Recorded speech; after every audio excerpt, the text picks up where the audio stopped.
Ini adalah kisah yang benar-benar terjadi, yang telah memberkati saya sejak pertama kali saya mendengarnya bertahun-tahun yang lalu.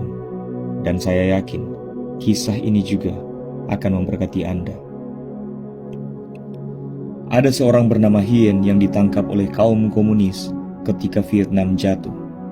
Ia dipenjarakan karena dituduh bekerja sama dengan CIA, karena ia bekerja dengan para misionaris.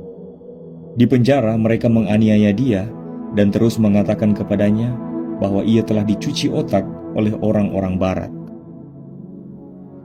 Mereka mengambil Alkitabnya dan melarang dia berbicara dalam bahasa Inggris, bahasa yang dicintainya. Ia hanya diizinkan berbicara dalam bahasa Vietnam atau Perancis. Tidak ada Tuhan.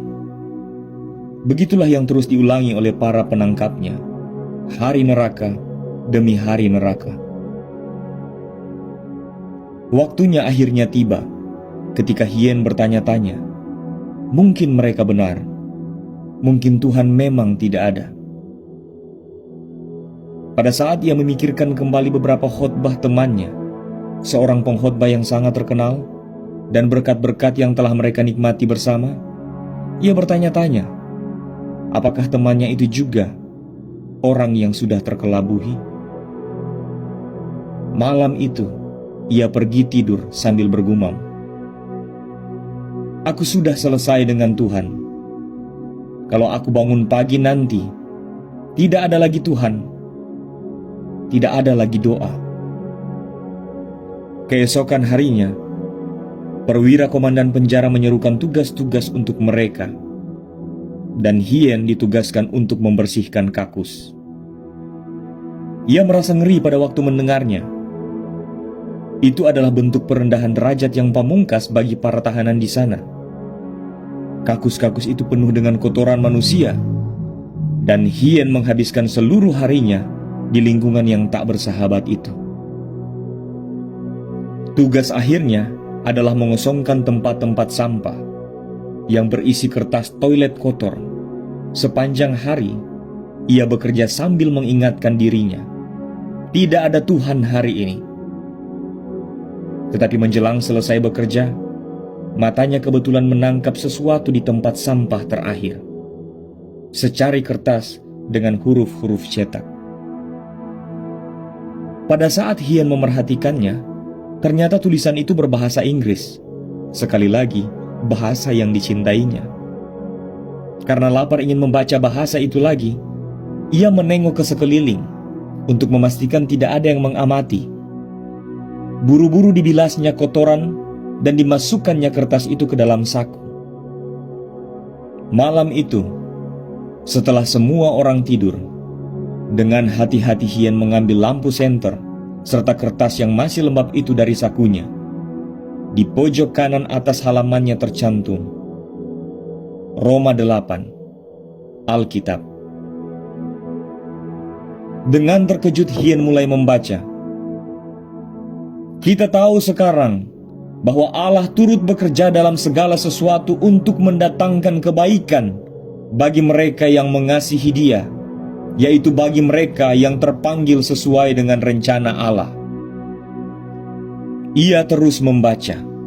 Sebab itu, apakah yang akan kita katakan tentang semuanya itu? Jika Allah di pihak kita, siapakah yang akan melawan kita? Ia yang tidak menyayangkan anaknya sendiri, tetapi yang menyerahkannya bagi kita semua. Bagaimanakah mungkin Ia tidak mengaruniakan segala sesuatu kepada kita bersama-sama dengan Dia? Siapakah yang akan menggugat orang-orang pilihan Allah? Terus ia membaca. Siapakah yang akan memisahkan kita dari kasih Kristus? Penindasan? Atau kesesakan? Atau penganiayaan? Atau kelaparan? Atau ketelanjangan? Atau bahaya? Atau pedang? Hien tidak berhenti membaca. Tetapi dalam semuanya itu, kita lebih daripada orang-orang yang menang oleh Dia yang telah mengasihi kita.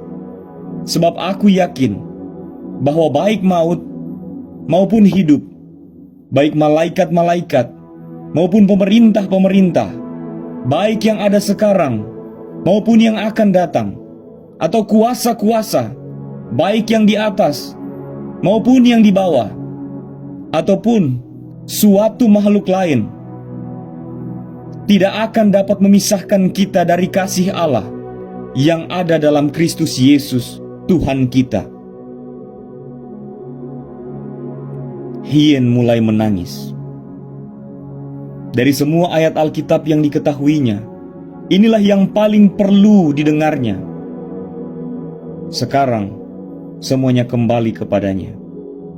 Hien berkata, "Tuhan, Engkau tidak membiarkan aku berada di luar jangkauan-Mu barang sehari pun." Dan Hien kembali ke ranjangnya, lalu berdoa.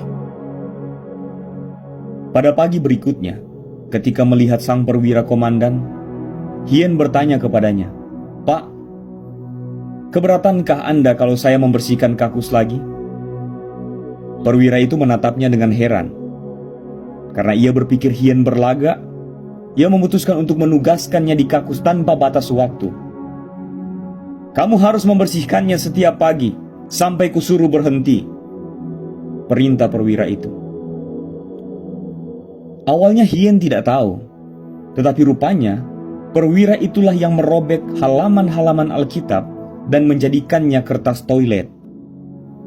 Mulai saat itu, Hien mengumpulkan potongan-potongan kertas Alkitab yang dilumuri kotoran manusia, membasuhnya, menyembunyikannya di sakunya, dan memakainya untuk bersaat teduh pada malam hari.